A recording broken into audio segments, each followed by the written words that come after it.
Hello and welcome students, আমি মৌমিতা মজুমদার। আশা করি তোমরা সকলে খুব ভালো আছো। স্টুডেন্ট, তোমাদের লাস্টের ভিডিওতে আমি ফান্ডামেন্টাল রাইটস থেকে রাইট টু ইকুয়ালিটির উপরে ক্লাস নিয়েছিলাম। তো আজকে তোমাদের নেক্সট যে পার্টটা রয়েছে রাইট টু ফ্রিডম, যেটা কনস্টিটিউশনের 19 থেকে 22 নম্বর আর্টিকেলে রয়েছে, তার উপরে ক্লাস নেব। তার আগে বলে রাখি যে আমাদের কিন্তু সব বিষয়ের ওপর ক্লাস, অনলাইন ক্লাস শুরু হয়ে গেছে। স্যার ম্যামরা ক্লাস নেওয়া শুরু করে দিয়েছে এবং নোটসও কিন্তু প্রোভাইড শুরু হয়ে গেছে। তো তোমরা যারা আমাদের কাছে পড়তে চাইছো অনলাইনে, তোমরা আমাদের হেল্পলাইন নাম্বারে যোগাযোগ করতে পারো। আমাদের নাম্বার এখানে দেওয়া আছে দুটো, 6295916282 আর একটা 7076398606। আমাদের পুরো কোর্স ফি রয়েছে খুবই সামান্যতে, আমরা পুরো কোর্সটা কমপ্লিট করাচ্ছি অনলি 999-এর, এবং আমাদের কোর্সের ডিউরেশন হচ্ছে 6 মান্থ, যার মধ্যে একটা মাস কিন্তু অলরেডি শেষের দিকে। তো তোমরা আমাদের সঙ্গে যোগাযোগ করো যদি মানে পড়তে চাও আমাদের কাছে, ঠিক আছে? ওকে, চলো দেরি না করে শুরু করি আজকের টপিকটা। দেখো, আজকের টপিক হচ্ছে রাইট টু ফ্রিডম, অর্থাৎ মানুষের যে স্বাধীনতা, তার অধিকার সম্পর্কে বলা হয়েছে, ঠিক আছে? আজকে হবে 19 থেকে 22 নম্বর আর্টিকেল পর্যন্ত। দেখো, প্রথমে রয়েছে 19 নম্বর আর্টিকেল। 19 নম্বর আর্টিকেলে 6টা বিষয়ের উপর লিবার্টি দেওয়া হয়েছে, ঠিক আছে? 6টা বিষয়ের উপর আমি এখানে বলে রাখছি, 6টা বিষয়ের উপর, ঠিক আছে? কি কি? একটা হচ্ছে speech and expression. Speech and expression মানে মানুষকে কথা বলার অধিকার দেওয়া হয়েছে এবং নিজের মতামত প্রকাশ করার অধিকার দেওয়া হয়েছে। দেখো, আমাদের দেশ একটা হচ্ছে গণতান্ত্রিক দেশ, এবং এখানে জনগণদেরকে প্রত্যেককে নিজের বক্তব্য রাখার, নিজের মতামত প্রকাশ করার অধিকারটা কিন্তু হচ্ছে সবার আগে দেওয়া হয়েছে। আর এর মধ্যে হচ্ছে ফ্রিডম অফ মিডিয়ার ব্যাপারটাও পড়ে, অর্থাৎ এই যে মিডিয়া বা প্রেস, এরা যে বিভিন্ন বিষয়ে মন্তব্য করে, বিভিন্ন বিষয়ে নিজেদের ওপিনিয়নটা রাখে, এটাও কিন্তু এই 19 আর্টিকেলের মধ্যে রয়েছে।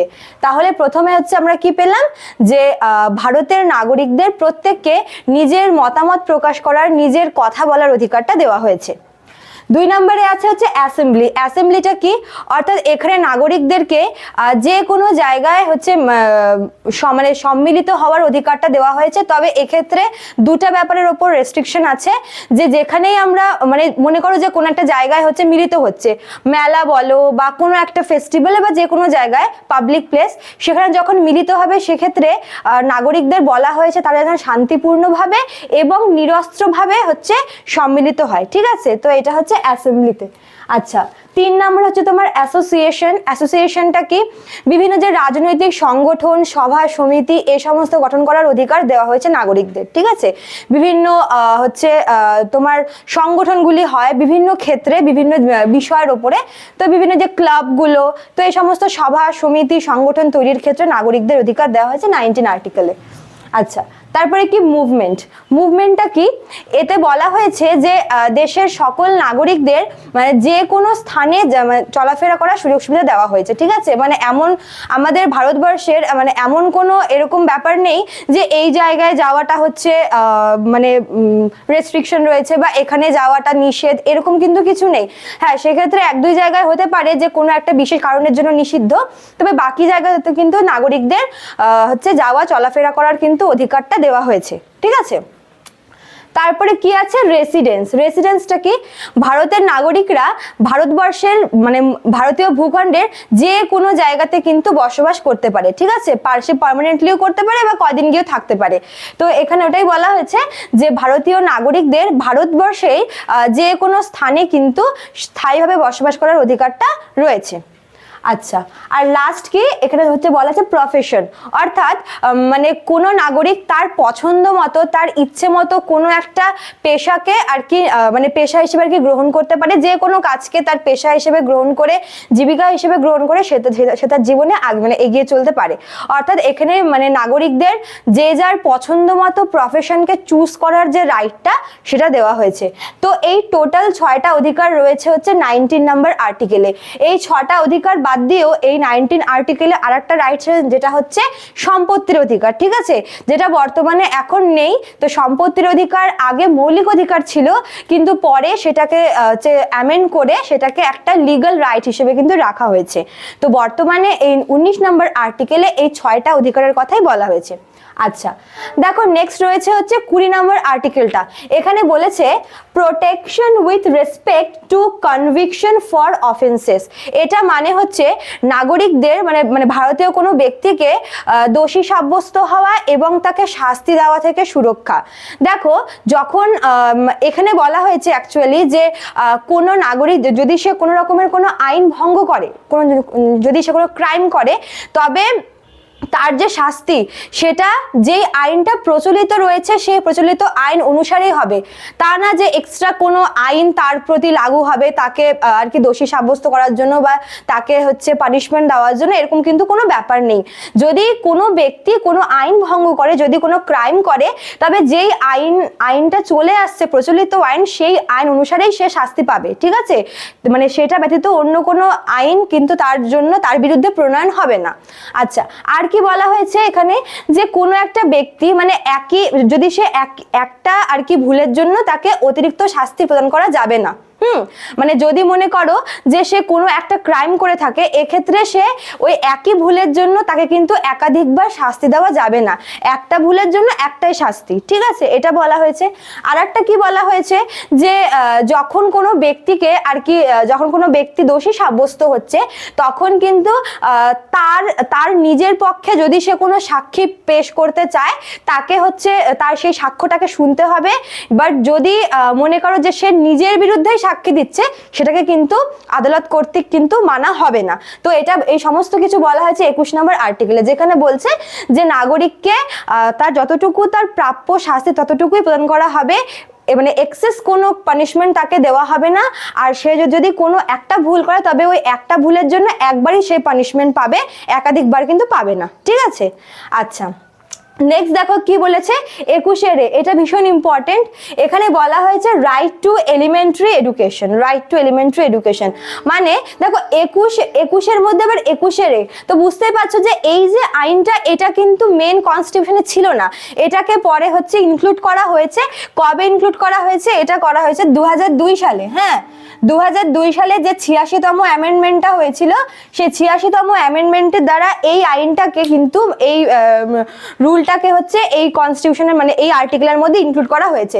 তো এখানে বলেছে যে 6 থেকে 14 বছর বয়সী 6 থেকে 14 বছর বয়সী প্রত্যেকটা শিশুকে অবৈতনিক এবং বাধ্যতামূলক প্রাথমিক শিক্ষা দেওয়া হবে, ঠিক আছে।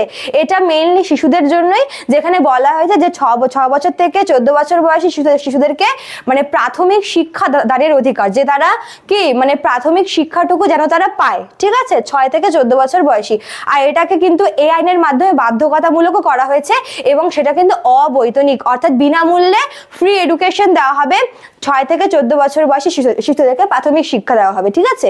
আচ্ছা, তারপর কি 22 নম্বর আর্টিকেলটা দেখো।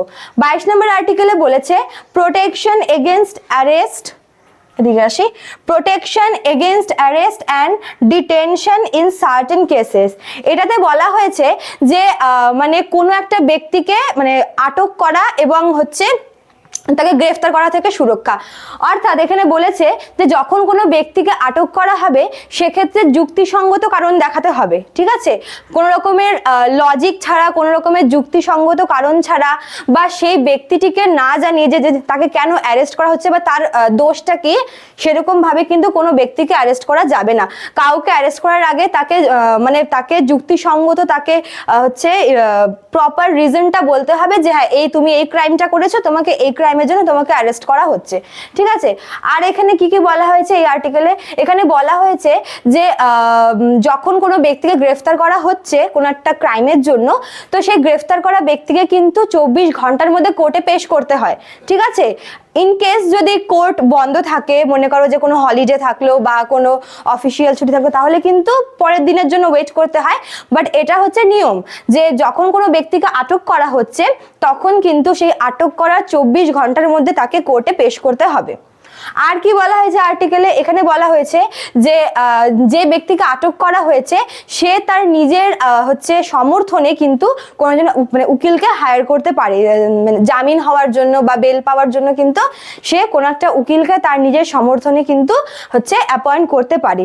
আর একটা এখানে কি বলা হয়েছে যে মনে করো যে কোনো একটা ব্যক্তিকে মানে এক্সট্রা টর্চার করা যাবে না, মানে বলতে চাইছে যে কোর্ট যদি রায় দেয় যে হচ্ছে এনাকে আরো বেশি দিন রাখতে হবে জেলে বা এনার উপরে এই ইয়েগুলো করো, তো তাহলেই কিন্তু হবে, মানে কোর্টের আদেশ ছাড়া, কোর্টের নির্দেশ ছাড়া কিন্তু কোনো ব্যক্তিকে বেশি দিন আটকে রাখা যাবে না। তো এই সমস্ত কিছু বলা হয়েছে 22 নম্বর আর্টিকেলে। ঠিক আছে, তো আমি সবগুলোই বলে দিলাম, আরেকবার করে বলে দিচ্ছি। 19 নম্বর আর্টিকেলে হচ্ছে কথা বলার রাইট, তারপর সমবেত হওয়ার রাইট, আর কোনো সভা সমিতি গঠন, দেশের বিভিন্ন জায়গায় যাওয়া আসা করার অধিকার, কোথাও গিয়ে মানে পাকাপাকিভাবে থাকার অধিকার, এবং নিজের পছন্দ মতো প্রফেশন চুজ করার অধিকারটা দেওয়া হয়েছে। আচ্ছা, তারপরে হচ্ছে সরি, হ্যাঁ আমি না একটা পয়েন্ট মিস করে গেছি, আমি তোমাদেরকে বলছি আবার, আমি 21 নাম্বারটা হচ্ছে মিস করে গেছি, আমি বলছি আবার, ঠিক আছে। আচ্ছা দেখো 21 নাম্বারটায় বলেছে হচ্ছে right to life and personal liberty, তোমরা হচ্ছে একটু অ্যাডজাস্ট করে নাও, right to life and personal liberty. এখানে বলা হয়েছে যে ভারতের নাগরিকদের হচ্ছে তাদের আর কি পার্সোনাল লাইফ এবং তাদের যে মানে পার্সোনাল লিবার্টি, তার রাইটটা দেওয়া হয়েছে। মানে এখানে বলেছে যে কোনো ব্যক্তি কোনো ভারতীয় নাগরিক সে তার পছন্দ মতো মানে সে তার নিজের মতো করে লাইফটা লিড করতে পারে, ঠিক আছে, সে তার নিজের পছন্দ মতো প্রফেশন চুজ করে ডিগনিটি নিয়ে সে বসবাস করতে পারবে, এবং এক্ষেত্রে কিন্তু তাকে কোনোরকমভাবে তাকে কিন্তু মানে বঞ্চিত করা যাবে না, ঠিক আছে। উপযুক্ত ভালো পরিবেশে, দূষণমুক্ত পরিবেশে বসবাস করতে পারবে, নিজের পছন্দ মতো জীবিকা চুজ করতে পারবে, এবং হচ্ছে সে চিকিৎসার মানে ইয়ে পাবে, অ্যাডভান্টেজ পাবে, তারপর হচ্ছে ফ্রি লিগাল এইড পাবে। তো এই সমস্ত কিছু হচ্ছে এই 21 নম্বর আর্টিকেলে বলা হয়েছে, যেখানে আর কি ভারতের প্রত্যেকটা নাগরিককে তাদের নিজেদের আর কি ব্যক্তিগত লিবার্টিটা দেওয়া হচ্ছে, ঠিক আছে। এটা আমি মিস করে গেছিলাম, তোমরা একটু অ্যাডজাস্ট করে নিও। তো হচ্ছে আর 21-এর এতে বলা হয়েছে যে এলিমেন্টারি এডুকেশনটা, যে শিশুদেরকে আর কি প্রাথমিক শিক্ষাটা 6 থেকে 14 বছর বয়সী প্রত্যেক শিশুকে প্রাথমিক শিক্ষা নেওয়ার কথা বলা হয়েছে। আর হচ্ছে 21 নম্বরে বলেছে যে কোনো ব্যক্তিকে আটক করার আগে তাকে আর কি যুক্তিসম্মত কারণে তাকে অ্যারেস্ট করতে হবে, এবং অ্যারেস্ট করার 24 ঘন্টার মধ্যে তাকে কোর্টে পেশ করতে হবে, ঠিক আছে। এবং সে নিজে চাইলে নিজের সমর্থনে উকিল হচ্ছে অ্যাপয়েন্ট করতে পারে। তো এই ছিল তোমাদের রাইট টু ফ্রিডম, ঠিক আছে। আমি আবারও সরি বলছি, আমি এই পয়েন্টটা মিস করে গেছিলাম, তোমরা ভিডিওটা পুরো স্কিপ না করে দেখবে, তাহলে বুঝতে পারবে, ঠিক আছে। আমি খুব শর্টে বললাম। তো পরের পার্টে আমি তোমাদের হচ্ছে আরও যে টপিকগুলো আছে ওগুলো বুঝিয়ে দেব। তো আশা করি তোমাদের ভালো লাগলো। তো থ্যাংক ইউ সো মাচ, দেখা হচ্ছে নেক্সট ক্লাসে। ভিডিওটি ভালো লাগলে অবশ্যই লাইক, কমেন্ট, শেয়ার এবং সাবস্ক্রাইব করে দিও চ্যানেলটি।